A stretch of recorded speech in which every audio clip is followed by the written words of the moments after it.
Acharunalitamena tasmai Shri Gurave Namaha. Gurave Gaurachandraya Radhikaya Tadadayai Krishnaya Krishna Bhaktaya Tadbhaktaya Namo.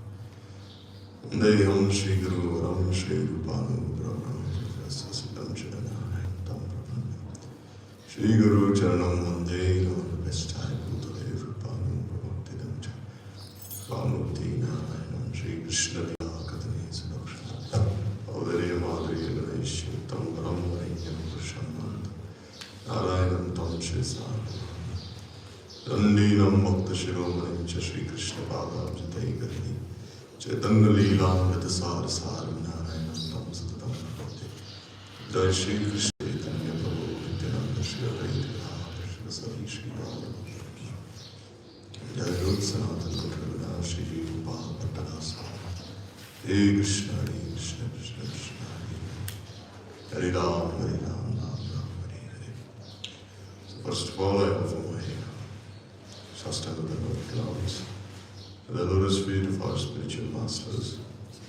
Lord Shri Bhaktivedanta Shri Krishna Maharaj, Lord Shri Krishna Maharaj, Jai Rupanu Gauri Marga. So I was thinking we'll finish this chapter from the first volume of Brihad Bhagavatamrita, and then we'll continue reading from Bhakti Tattva Vivek, because this chapter is so deep, and we'll try finishing it. So yesterday we heard that when Krishna heard all these, when he heard Balaram Uddhava speak about the Vrajavasis, then Krishna he began to roll on the ground in separation. And then all the Vrajavasis, all the Dwarkavasis, they also began to weep in separation then. Everyone was weeping so much. So then Parikshit Maharaj, he told his mother, Uttara Devi, he said, "Oh mother, when Krishna and his family began to cry pitifully in this way, then the sound of their weeping covered the entire universe. Then so many kinds of signs began to appear, like shooting stars. Like when they were weeping, all the Dwarkavasis were weeping, Krishna was weeping, Baladev was weeping, Uddhava was weeping, Narada was weeping. At that time what happened? It seemed that when they were weeping, the entire universe was covered by their weeping. And that time, many signs appeared in the sky, like shooting stars. Shooting stars like a meteor. If you've seen sometimes a meteor falls from the space into the sky. So if you see these kinds of things, then it means something bad is going to happen. Generally, this is the understanding. And if you see a meteor in the sky, or if you see a shooting star, something inauspicious is going to happen. But here in this case, as we know, Krishna, he is the embodiment of all auspiciousness. So where is the question of anything inauspicious about to happen? So then anyhow, these stars were seen. Then everyone was bewildered. No one knew what to do. The Dwarkavasis were thinking, how can we pacify Krishna? We ourselves have become so bewildered on listening to the prema of the Vrajavasis. What can we possibly tell him? They were thinking, the Dwarkavasis. So then what happened? Brahma, he himself appeared. And he came with all his associates. Who are his associates? The Vedas, Puranas, and all the Devatas. All of them appeared together with Brahma. Because Brahma, he is the Guru of our Sampradaya, Brahma Mantra Sampradaya. Brahma, he was born from the navel of Vishnu. One name of Brahma is called Swayambhu. He has no mother. So when he was born from the navel of his father, Bhagavan Vishnu himself, then everywhere he only saw water, because he is born from Garbhodakshay Vishnu, and Garbhodakshay Vishnu, he resides on this Garbhodak ocean. So when Brahma was born, he only saw this Garbhodak water everywhere. So then he was thinking, what is this? I cannot see anything. He only saw the lotus flower on which he was born, because this lotus flower is coming from the navel of Padmanabha. And therefore Vishnu is called Padmanabha, means his navel is shaped like a lotus flower. So then Brahma, he heard these words, Tapa, Tapa, Tapa, means do austerities, do austerities. So then he started performing austerities. And then it is said that Krishna himself appeared and initiated him with his Gopal mantra and also the Kamgayatri. It was only after being initiated into these mantras that Brahma began his act of creation. Because Brahma is Prajapati, his main service is to create. He cannot create the Jivatmas, rather he creates their material and subtle bodies, their gross and subtle bodies, which cover the Jivatmas. So in this way, Brahma, he appeared there. And we should know that these Vedas and Puranas, they're not just some books, they're personified like forms. The personified forms of the Vedas, the personified forms of the Puranas, they all appeared there with Brahma inside Dwarka. Then Brahma saw that my father, you see here, who is Krishna? Krishna is not just my father. He is the root of all Vishnu incarnations. No, Krishna is the root. Because these three Purusha avatars, that is Mahavishnu, Garbhodakshaya Vishnu, Shirodakshaya Vishnu, they come from whom? From Mahasankarshan. In Mahasankarshan, he comes from Mool Sankarshan. Mool Sankarshan comes from Baladev, and Baladev comes from Krishna. So when Brahma came there, he was thinking, what is this? My father, Mahavishnu, Krishna himself, he has become so bewildered. So Brahma also became confused. Here I am seeing my own father is crying in separation from the Rajvasis. What am I seeing? Then he also was unable to maintain his composure. Because he was seeing my Prabhu, my father is like only thinking about Rajvasis. No. Because Brahma, he knew the glory of the Rajvasis from before. How did he know? Because one day, when all the Sakhas entered inside Akasur's mouth, then what did Akasur do? Akasur was a demon who appeared in the form of a python. So he swallowed all the Sakhas.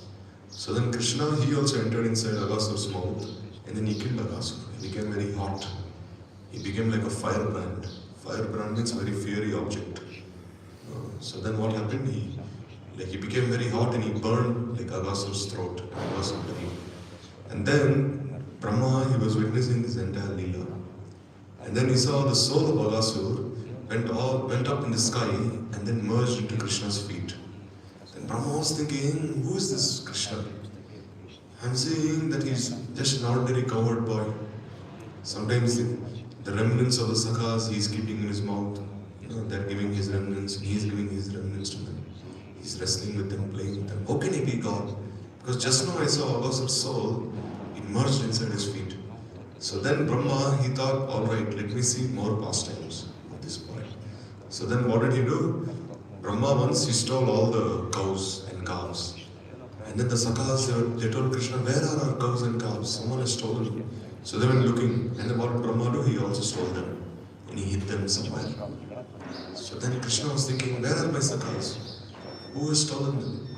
So here the question arises, that can Brahma ever touch these Sakhas and these cows and calves? Because these cows and calves and Sakhas, they are Ragatmik Rajavasis.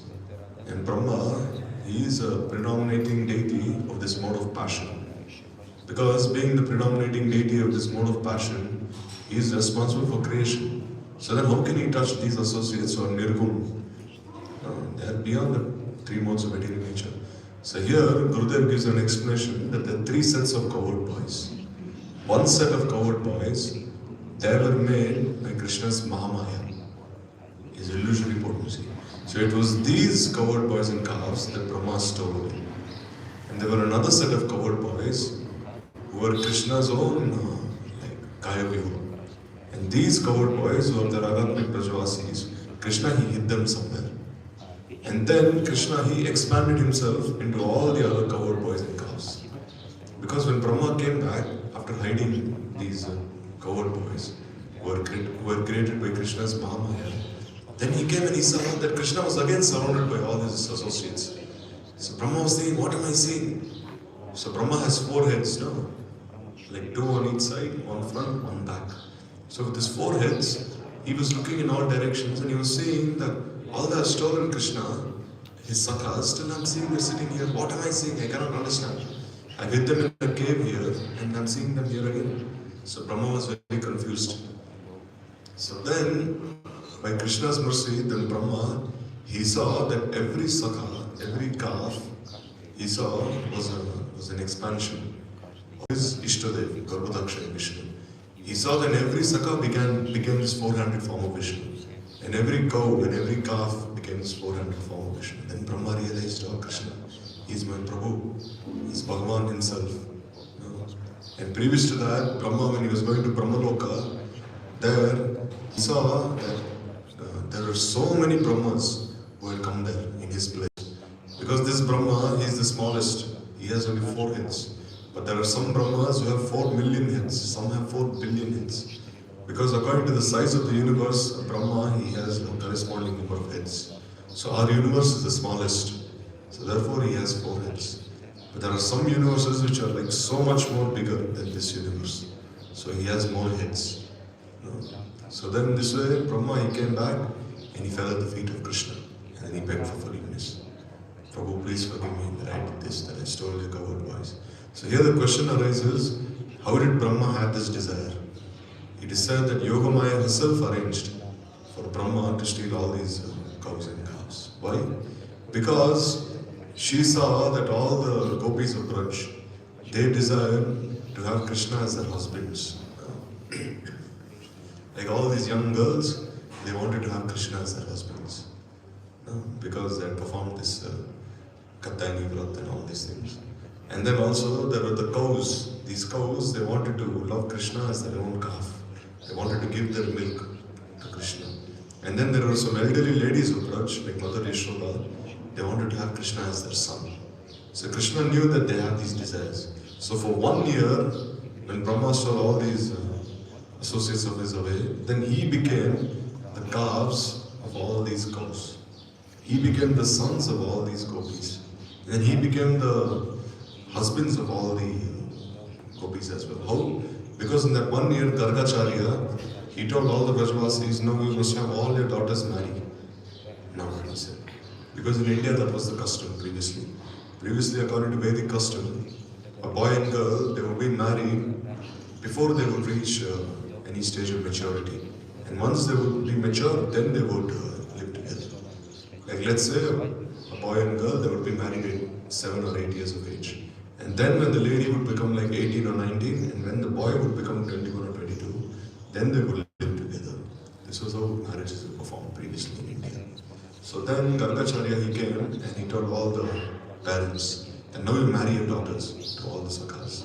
So then they arranged that their daughters be married to who? Krishna himself.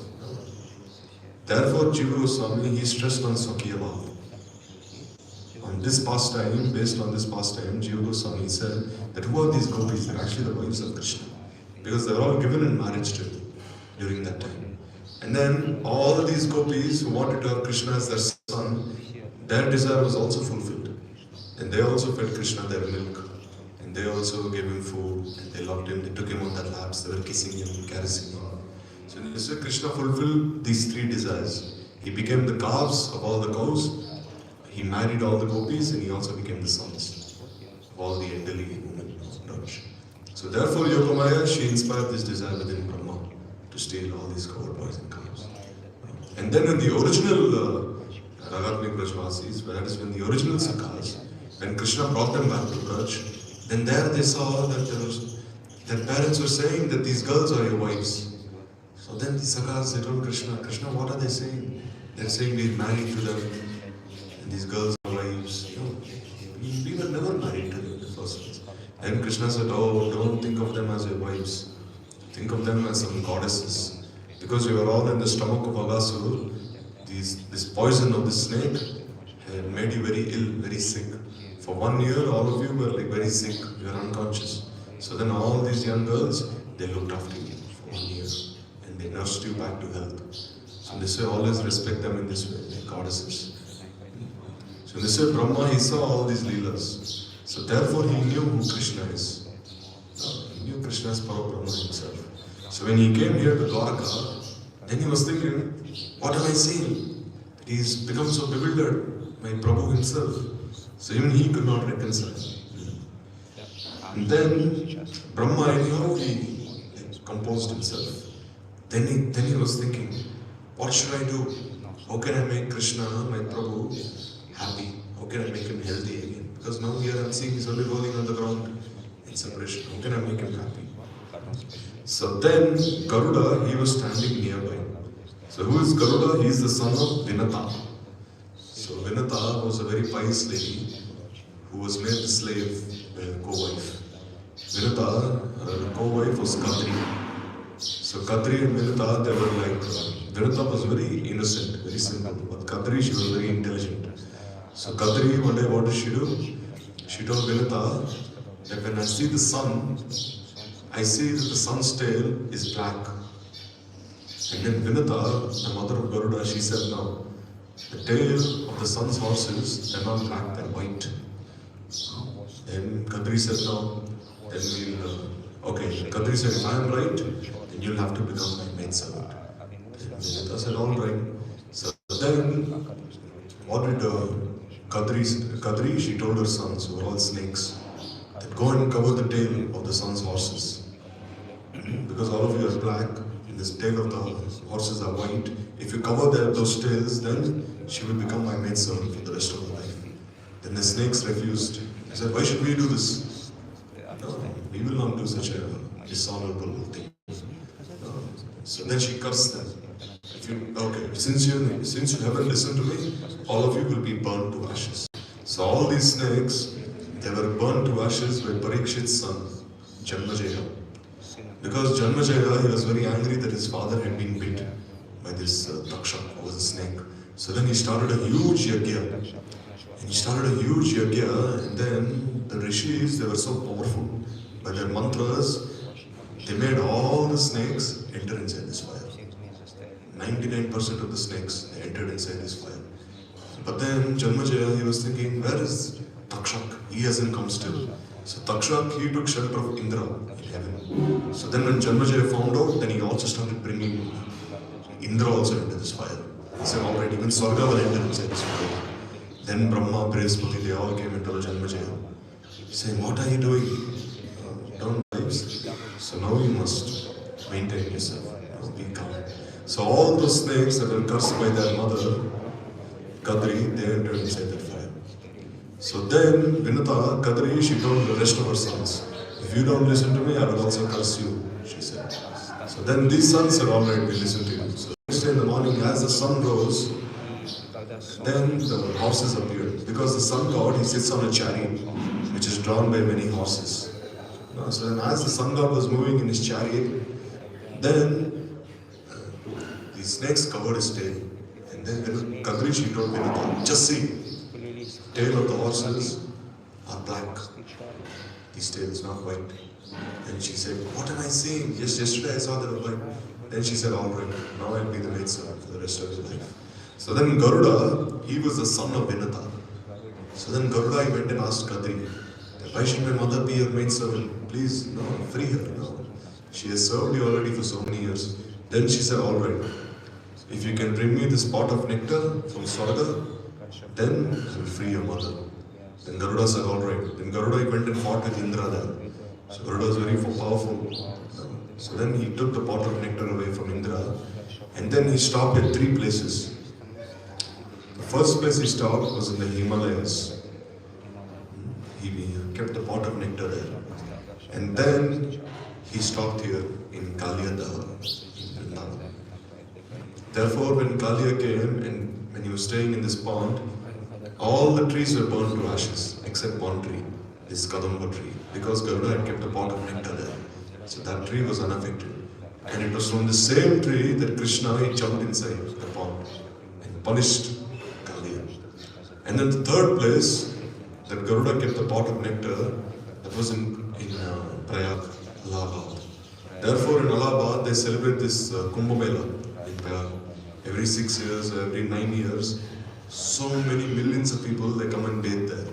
So why is it called Kumbha? Kumbha means a pot. So because Garuda had placed that pot of nectar there, that festival can be known as Kumbh Mela. So then when Garuda, he gave this pot to like Kadri, he said, here, I brought this pot of nectar. But then what happened? When the pot of nectar was placed there, then Indra, he came and he stole it back. He came and he stole the pot of nectar back. And then those snakes, what happened? The sons of Kadri, they were licking that asana on which the pot was placed on. So that pot of nectar was placed on a kushasana. So as we know, kushasana is very sharp.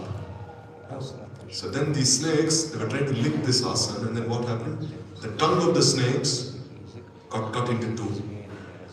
It got like cut, sliced in the middle. So if you see the tongue of the snakes now, when you see them sing, you will see that two-tongued. One tongue is here, one tongue is here.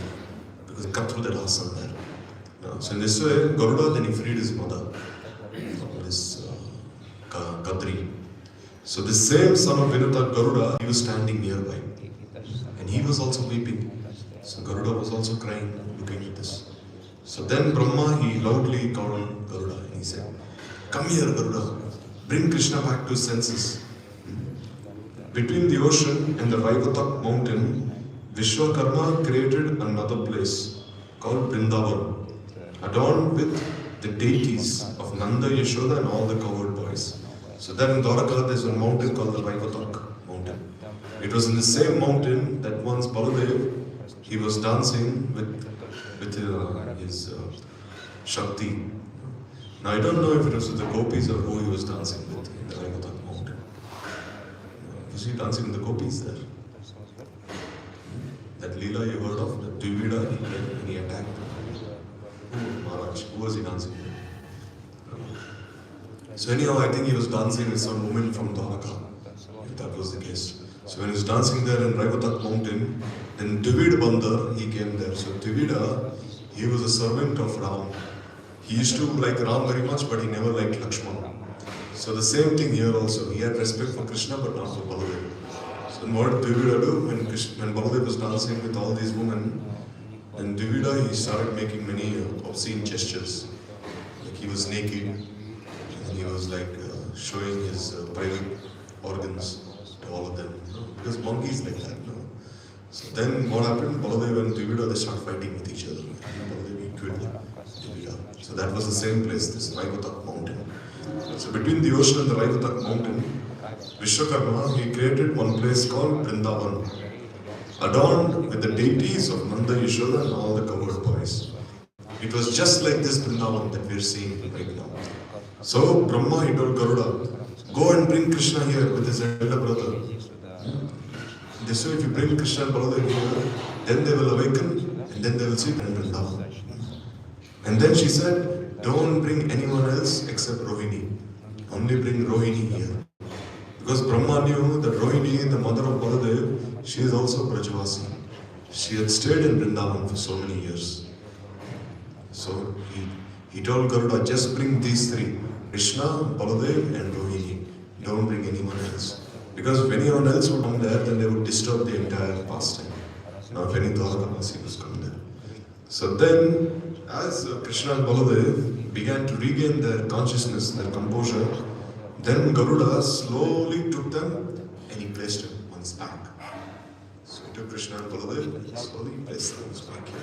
Garuda has a huge back, it's the carrier of Vishnu. So then Brahma, he consoled Vasudeva and all the other Dwarkavasis, like all the queens, like Devaki, he consoled them to maintain your composure. So then Garuda, as he began to fly, then Baladev, he became slightly conscious. Then Garuda, he got down in this place, this Vrindavan, and slowly he made Krishna and Baladev, he made them like stand on the ground. Slowly he swooped down, and then gradually Krishna and Baladev, they slipped from his back and they stood there. And there Krishna, he saw the deities of all the Brajavasis there in that place. And then what happened? Garuda, he gently laid Krishna on a bed. There was a bed there, so he gently laid him down there. So then Devaki, Rukmini, Satyabhama, Padmavati, then when they saw Krishna in that condition, they were thinking, how can we leave him? And they also came to Vrindavan. They were thinking, how can we leave this Krishna there? He's like very sensitive. So they also came running to Vrindavan. But then Brahma, he told them, okay, all of you have come, but please, you hide yourselves. You hide yourselves somewhere. Because if you act inappropriately, you may do something which may spoil this entire pastime. And if you spoil this Leela, then Krishna again, his condition may worsen. So hide yourselves, he told them. So they were all hiding somewhere. Then Narada, he also did not go there. Narada was thinking, it is because of me that this entire pastime has happened. I am to be blamed for this entire Leela. So he also did not go there. However, he was thinking, let me see how this pastime will unfold. Let me see the sweetness of this Leela. So what did he do? He went and hid in the sky. No, because Narada, he can fly in the sky. Because he is situated in his Siddhaso. Narada, he is an Uttam Mahabhavat who can also come to the material world in his same Siddhaso. So there he was hiding in the sky, looking at this Leela. So then Garuda also, he also went and hid in the sky. But he was giving shade to Krishna and Balaram. Garuda has huge wings, no? So it was a hot day, it was a sunny day. So with his huge wings, he was giving shade. Underneath the shade, Krishna and Balaram, they were standing there. Then Balaram, as he started regaining consciousness, he realized that Brahma has done everything, he said. So then what did he do? He washed his face very nicely. He took some water, washed his face. He freshened himself up. Then he took some water and he gently washed the face of Krishna also. Krishna was lying down. So he took some water and gently washed it in this way. Then he put a flute around Krishna's waist. Krishna, he had a cloth around his waist. So Baladev, he took a flute and he kept it in his waist. Because Krishna is Dwarkadish, he never carries his flute in Dwarka. He only carries his flute in Vrindavan, not in Dwarka. And then he placed a bugle horn and a stick in his right and left hand. So bugle horn is like a horn shaped like this, like the moon, like the crescent moon. This bugle horn is shaped like that. They're doing it. Itself is made from a horn of a buffalo. If you see a buffalo horn, when the buffalo dies, they take this horn away and they make an instrument out of it. So Baladev, he kept that in Krishna's right hand, and there was a stick. Because Krishna, to herd the cows, he would use a stick, cow herding stick. Rakuti, it's called. So then he kept this cow herding stick in his left hand. So flute here, bugle horn here, and stick here. And then he took a garland of kadamba flowers and he put it around Krishna's neck. And then he put peacock feathers on his head, crown of peacock feathers on his head. Then he offered earrings of gunja berries. Like this gunja, small seeds like berries. So then Krishna, he wore these earrings. Because in Dwarka he is a king, so he only wears a golden crown. He has like all these jewels. So Baladev, he removed all these jewels, he removed that crown, and he dressed him up just as he would dress himself in Vrindavan.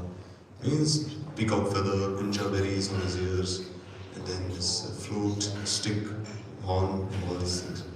And then Vishwakarma, he spoke very loudly to wake Krishna up. Then Baladev said, "Oh Krishna, oh brother, get up, wake up, just see, it's so late now. All the cows have gone inside the forest. Wake up now. Oh, you're already sleeping and the cows are so hungry. They want to go to the forest, eat some grass. And even the calves have not drank any milk. Because they will not drink any milk unless and until you are woken up. So wake up. All the sakhas are waiting for you. Sridham, Sudham, Subal, Madhumangal, they're all waiting for you outside. Even your mother and father, they are not able to say anything to you. Because Mother Yashoda, she does not want to make Krishna up.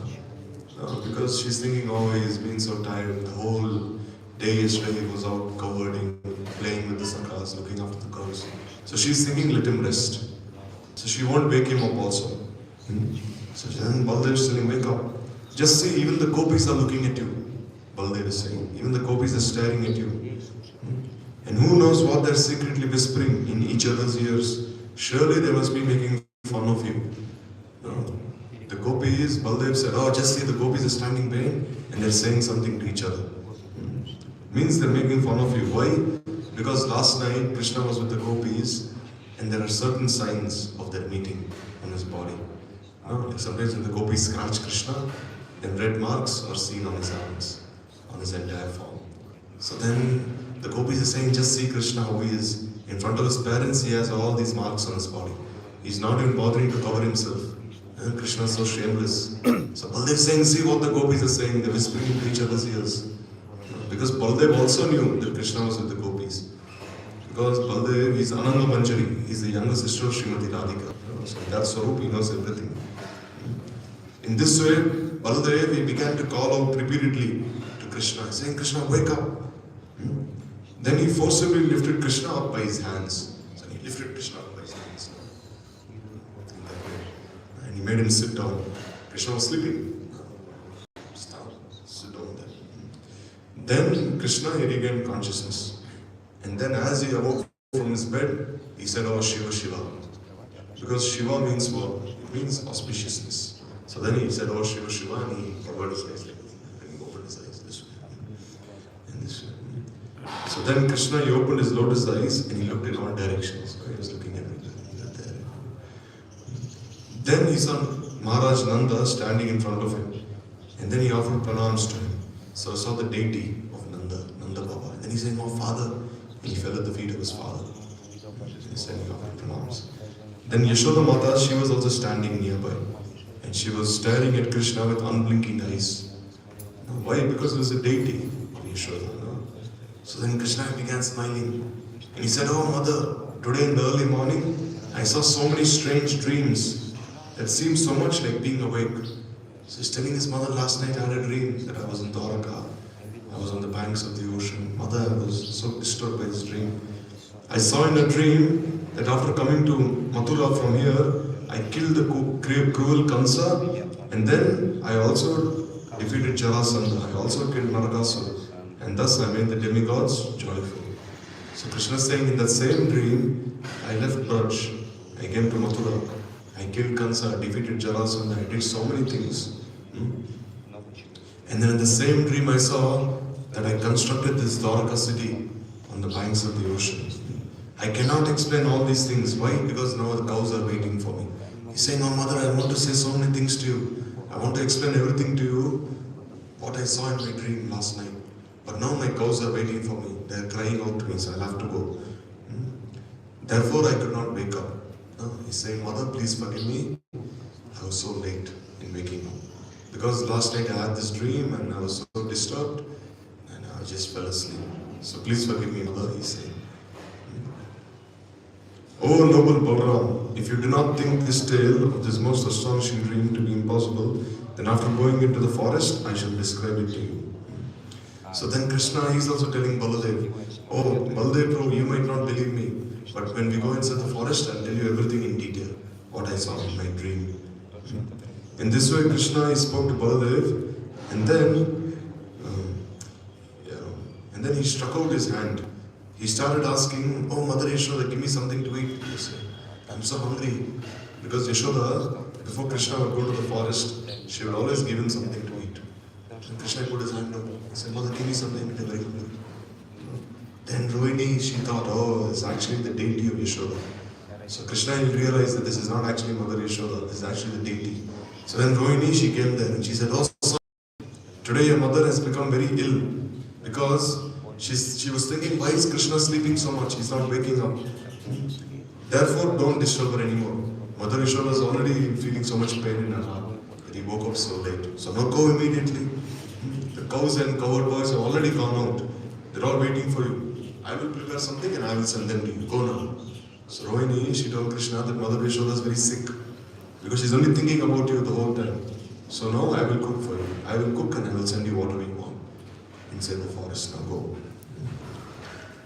So then, hearing these words from Rohini Devi, Krishna offered pranams to Mother Yashoda. And then, there, Mother Yashoda's deity, then Rohini, she placed some butter inside her hands, inside the deity of Mother Yashoda's hands. And then Krishna saw the butter inside her hands. And then he said, oh Mother, you have butter. Then he took that butter and he ate it in his hand. He still didn't realize that was the deity of Mother Yashoda and not Mother Yashoda herself. Then he started calling out to his elder brother. He said, oh Baladev Prabhu, where are you, where are you? He started saying. But then, Baladev had already gone before him.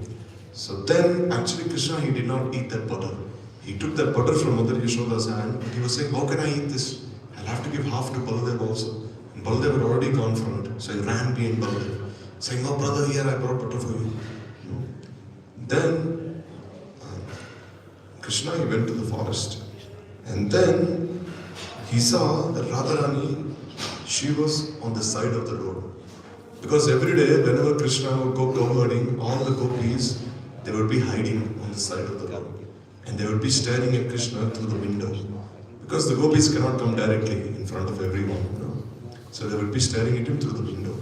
So then Krishna, he looked to the side, and there he saw Radharani standing there. He saw Radharani standing there, and then he began to speak jokingly to her. He said, oh Radharani, oh goddess of my life, oh Praneshwari, why are you not speaking to me? Are you angry with me? So he saw the deity of Radharani. He said, why are you not speaking? Kindly speak to me now. What fault have I done to you? I understand, you know everything. Therefore you have understood without even knowing my dream. So Krishna is telling Radharani that you know my heart. You know that I had this dream last night. So therefore I could not meet you in time. So then he's telling, oh my beloved, I saw in my dream that I had left you. I left you and I went to faraway Dwaraka. And I underwent so many marriages. Listen to the reason for those marriages. Those princesses were ready to die for me. So I married them and I begot many sons and many more grandsons from them. Krishna is thinking that Radharani is angry with him because he married all these princesses. No, more than 16,000 princesses. So Krishna is telling Radharani the reason. He's saying the only reason I married them was because no one else was ready to marry them. They had no place to go. So I married them. So forgive me for this. Don't be angry with me. He's telling her, now let all these things be set aside. I'm going to the forest and I shall meet you again in the evening.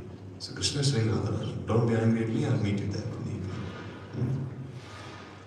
Then what did Krishna do? He took some flowers and then he offered it to Radharani. And then he embraced her and he kissed this deity of Radharani. He embraced her and kissed her. And then he met with all the cows and cowherd boys who were going in the front. So then when Devaki saw Krishna with his flute, then automatically milk began flowing from her breasts. Because Devaki, she's the mother of Krishna. So when she saw Krishna like this as Gopal, as this cowherd boy, then so much Vatsalya ras like started appearing in her heart. And all the Vatsalya ras appeared as milk from her breasts in this.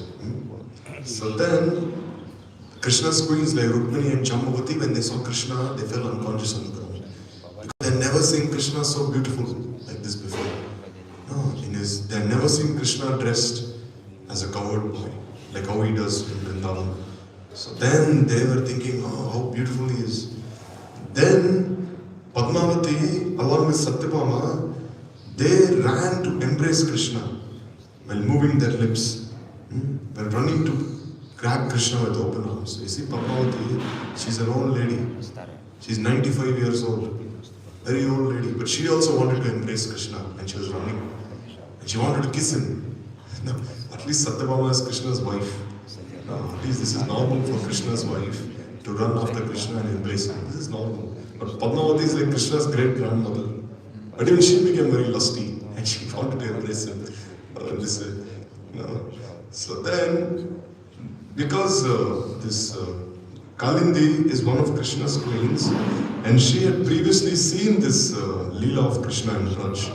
No, because Kalindi, she's an expansion of Vishaka. So she had seen all these Leelas in Brihad. So she was not so astonished. So she maintained her composure. So she knew that this Leela, some special Leela is going to happen.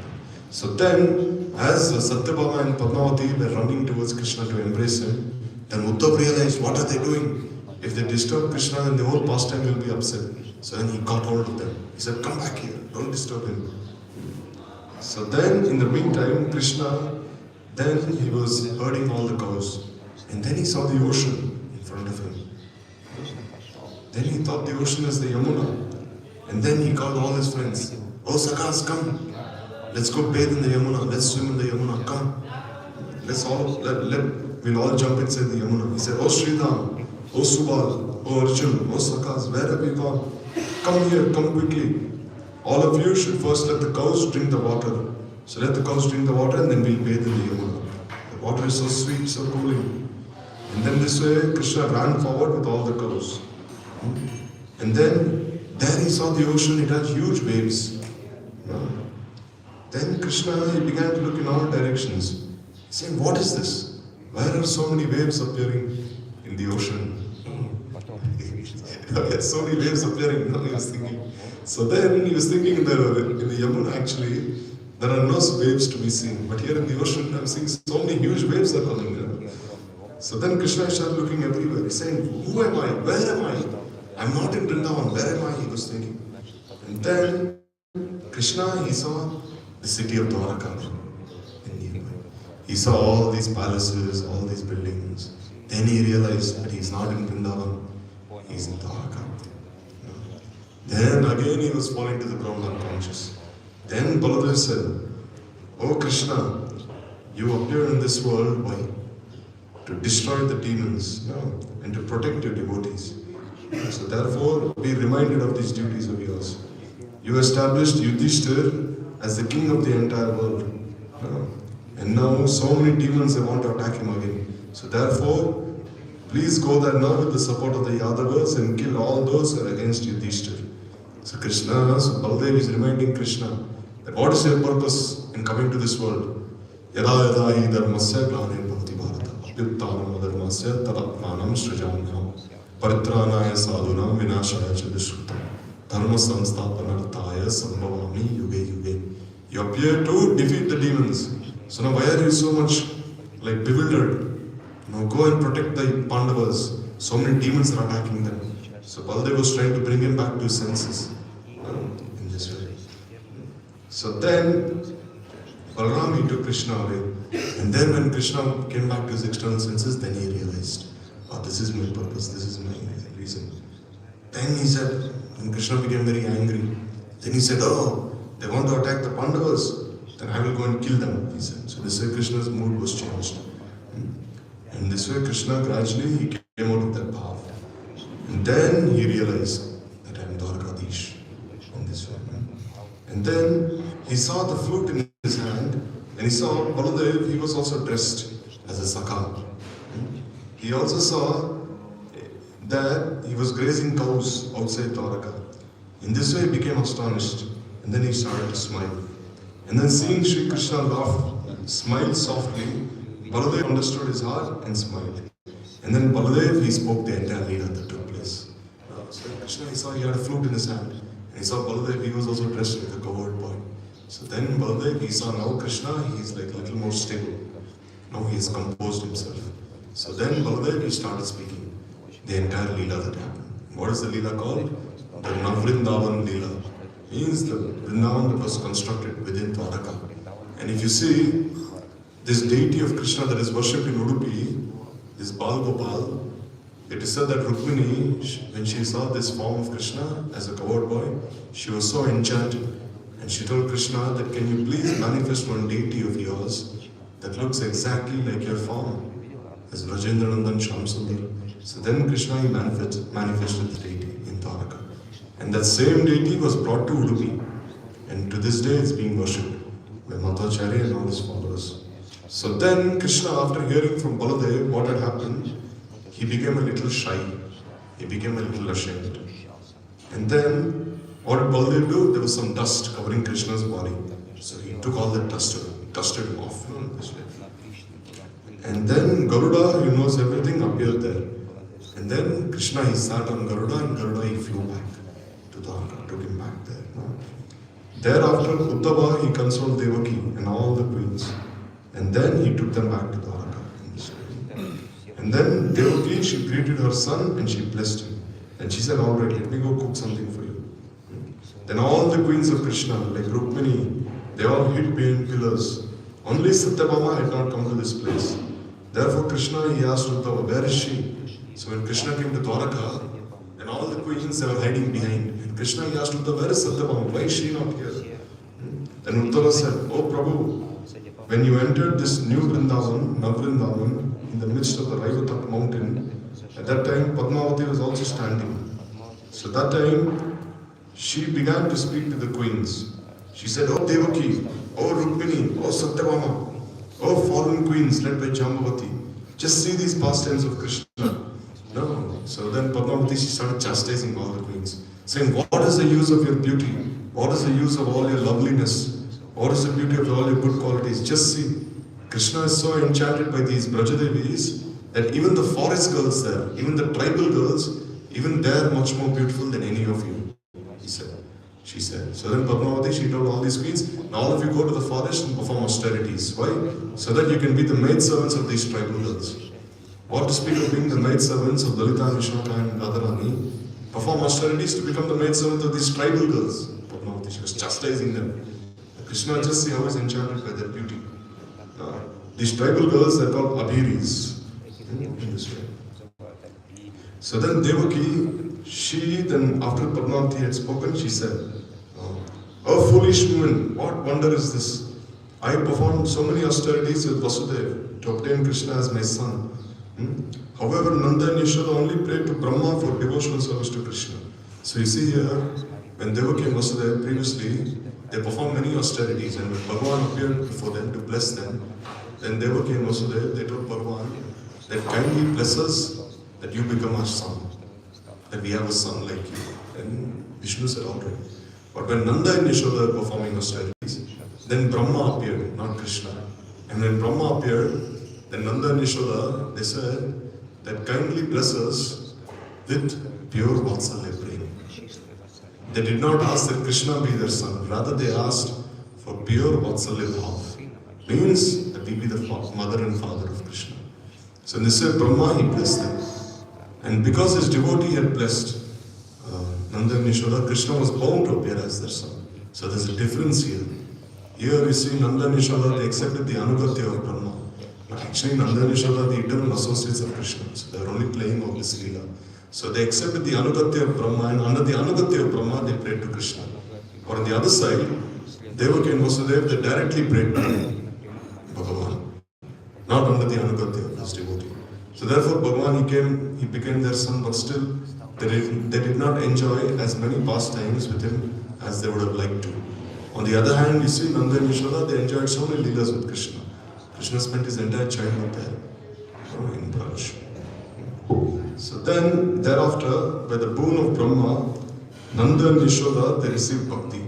Because Brahma is a great devotee of Krishna. So by the influence of that devotional service, Nanda and Yashoda, they became more glorious within the entire family. So because Nanda and Yashoda took shelter, Anugatya of Brahma, they were blessed. So just as Nanda and Yashoda affectionately raised Krishna, that particular mood of Sri Krishna towards them is also mutual. So Devaki is saying that just as Nanda and Yashoda used to love him, he also loves them. So who can be blamed for this? No? So Devaki, she is also like accepting that Nanda and Yashoda's prem is much more greater than the prem that Vasudeva and she. It's much more greater than the prem that they have for Krishna. So then Rukmini Devi, she happily spoke some words.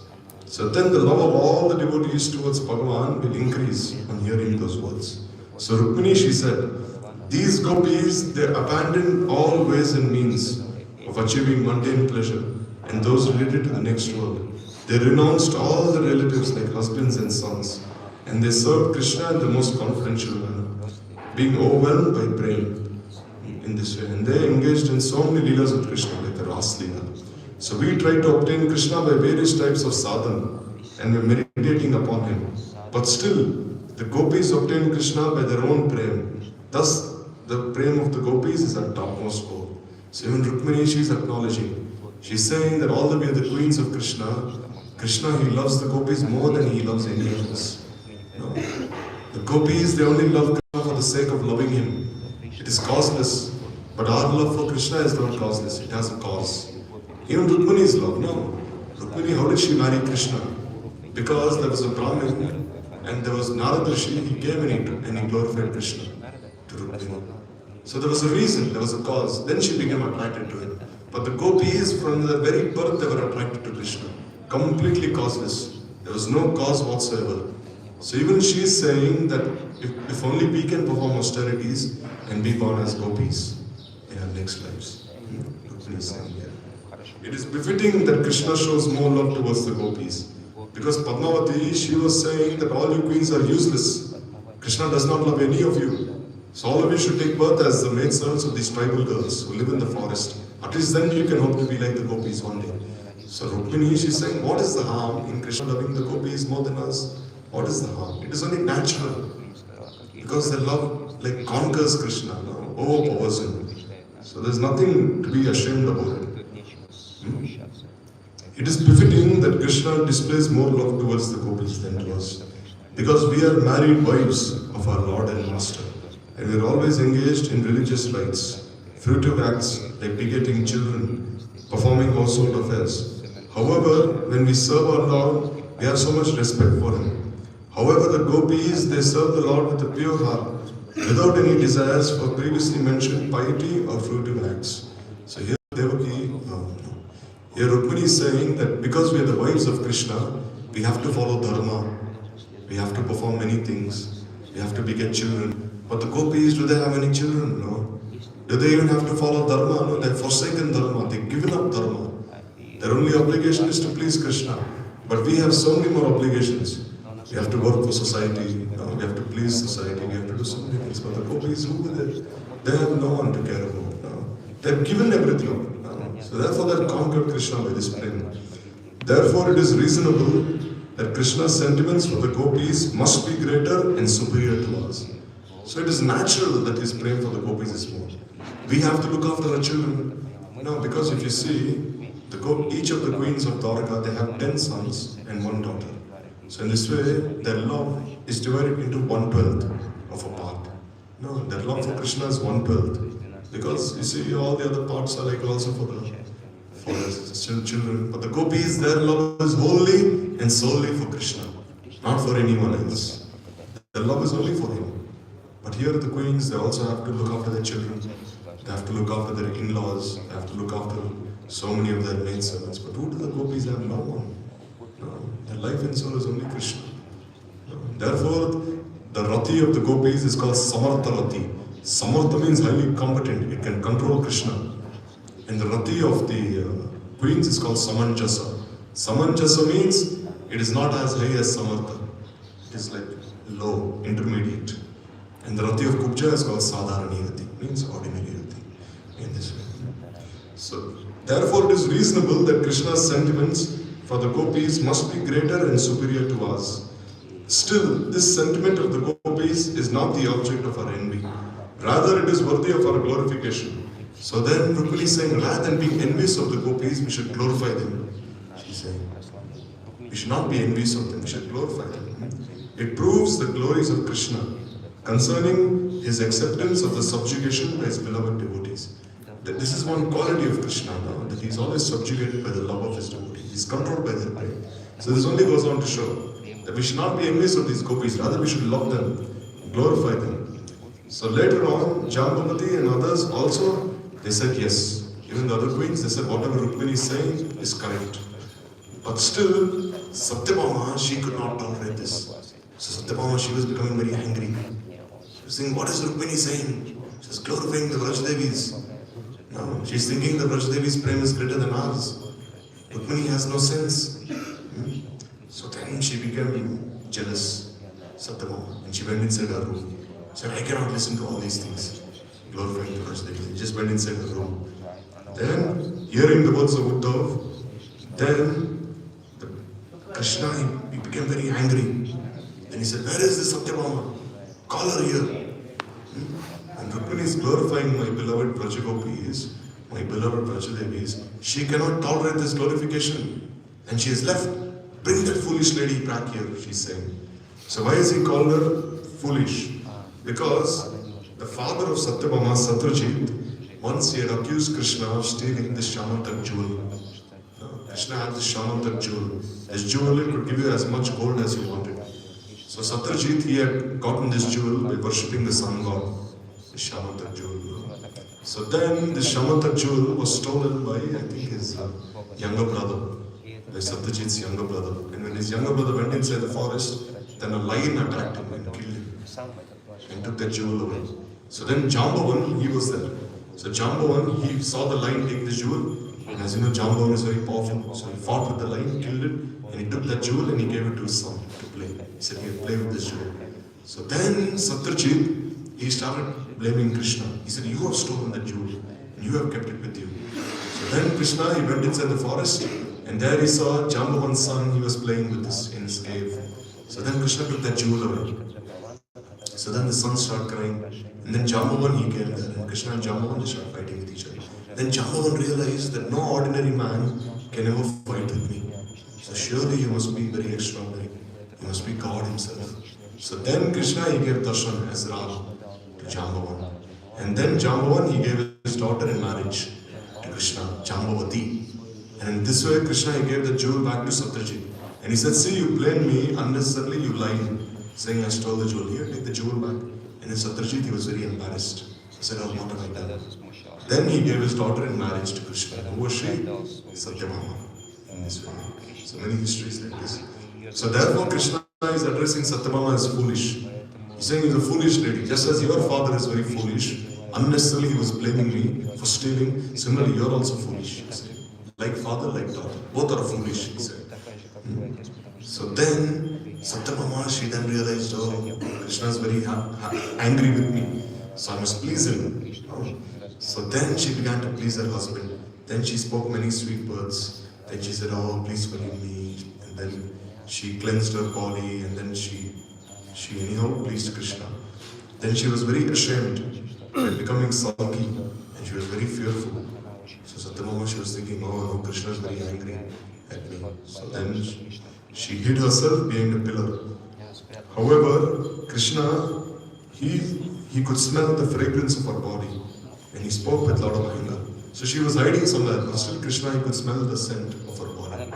Then he said, "Oh Satyajiti, our daughter of Satyajit, you exhibited sulky anger in the past when Rukmini received the Parijat flower. Today you are also displaying that same man upon seeing the topmost prem towards the Rajavasis. Oh shallow woman, know that I am always subordinate to the desires of the Rajavasis. Are you not aware of this?" So previously what happened was, once Narada, he brought one Parijat flower, a heavenly flower, and he gave it to Krishna. And he said, "Give this to your most favorite queen." And what did Krishna do? He just closed his eyes and he gave it to Rukmini.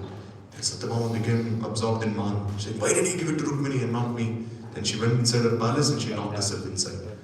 No. So then Krishna, he told, "What to speak of giving you a flower? I'll give you an entire Parijat tree." So then Krishna, he went to heaven, fought with Indra, he uprooted one Parijat tree and he planted it in the courtyard of Satyabhama. He said, "Now here, I planted this tree here, now you can take as many flowers as you want." So then Krishna said, "That day, I pacified your man, your anger. Now don't think that because you have become angry again, I'll pacify your anger again. Don't you dare think like this." He's telling Satyabhama. Because you cannot tolerate the glories of the gopis. The gopis are being glorified here, and you have become so angry that how can these gopis be glorified? Now I don't care about your anger. Go from here, he told Satyabhama. If the Vrajavasis thought their good fortune would come by my abandoning all of you, then I swear that I would do it at this very moment. See what Krishna is saying. If Krishna is saying, if the Vrajavasis desired that I should leave all of you, then I would have left all of you in less than a moment. Krishna is saying. He's saying, I don't care for any of you queens. It is only for the sake of the Vrajavasis that I am with all of you. Because the Vrajavasis, they are thinking that if Krishna is happy with his queens, then let him be happy. We will not disturb him. But if the Vrajavasis thought that Krishna should give up his queens and immediately return to Braj, then I do so immediately.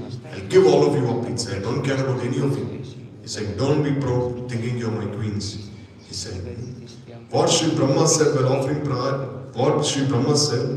offering prayers cannot be false. His words are authoritative. Truthfully, I can never repay the goodwill of the Vrajavasis. I'm so indebted to them because Brahma, in one of his prayers, he said, Prabhu, Putana, she came as a Rakshasi and she wanted to kill you. And then you gave her the position of a nursemaid, Dhatri Uchirkati. No, you gave her the position of a mother. But what can you give to these Vrajavasis? If a Rakshasi appeared in front of you as a mother and you gave her the topmost position in Golok, then what can you give to these Vrajavasis who are serving you with their own, with all their love and affection, with their life and soul? How can you repay your debt to them? He's saying, even if I went and resided in Braj out of love for them, it would still not be for their welfare or satisfaction. Simply by my darshan, they became helpless. So Krishna is saying, why don't I go back to Braj? He's saying, because if I go there, then when they see me, they become helpless and they become bewildered due to their deep feelings of love for me.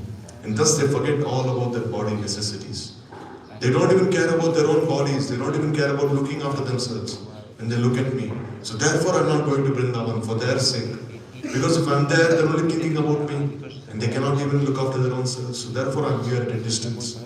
Because I'm always thinking about them, and at least then they will be able to maintain themselves. Moreover, they could not even recognize their own selves in that state, or to speak of any other matters.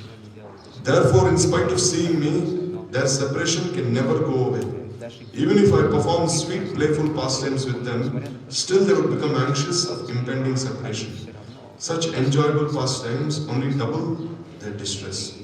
So here Krishna is saying that even if I'm staying in Braj, even if they're meeting with me, still they're always thinking that in the future, we may be separated from Krishna. In the future. They're always troubled by this thought. No? Bhavi Viraha, this is called. Means now we're enjoying with him, but in the future he might leave and go somewhere. So Krishna is saying it is for this reason that I'm not going to Braj, that I'm staying here in Mathura. It is only for this reason. Or else I would have gone to Braj long back. I would have given up all of you long back. I don't care for your children, I don't care for your grandchildren, I don't care for Dwaraka, nothing.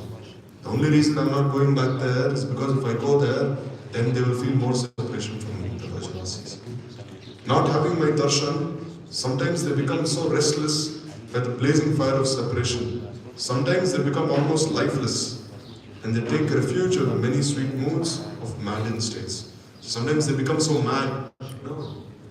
Like there's a Leela in Prem Sarovar. Radharani was lying on the lap of Krishna, and a bumblebee came near her. And when Madhumangal chased that bumblebee away, Radharani thought that Krishna is no longer there. Although she was directly lying on the lap of Krishna, still she felt Krishna had left her. Why? This state is called Prem Vaichitra. Means a very extraordinary state of Prem. Like sometimes Radharani, she sees dark clouds in the sky, and she thinks that's Krishna. Sometimes she sees a dark tamal tree, she thinks it is Krishna, and she wants to embrace it. So therefore, I do not go to Braj, considering it the same whether I reside or do not reside there. It is for these reasons that I don't go there, because they all become mad thinking about me. Nevertheless, I have married all of you. I am explaining the reason for doing so. Please listen. So now Krishna is saying why I married all of you. So this we'll listen tomorrow. There's no time. So he's saying, then why did I marry all of you? He's saying, Krishna is saying, if I have so much love for the Vrajavasis, if it is so unfathomable, immeasurable, then why did I marry all of you? What is the reason? Because all these queens, they resemble the gopis to some state or another, to some degree or another. It is said that once when Radharani, she wanted to give up her life in the Yamuna. She wanted to enter inside the Yamuna and give her life up. So that time Vishaka, she took Radharani and they entered inside the sun planet. Because the Yamuna is considered to be the daughter of the sun god. And Vishaka is like the daughter of the sun god. So they entered inside the sun planet.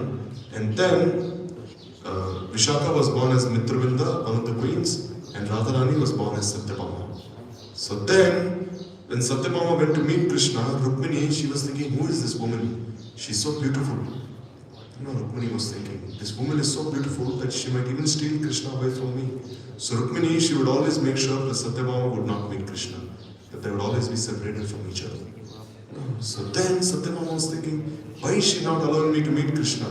So then she said, all right, if she doesn't want me to meet Krishna, then I'll give up my life.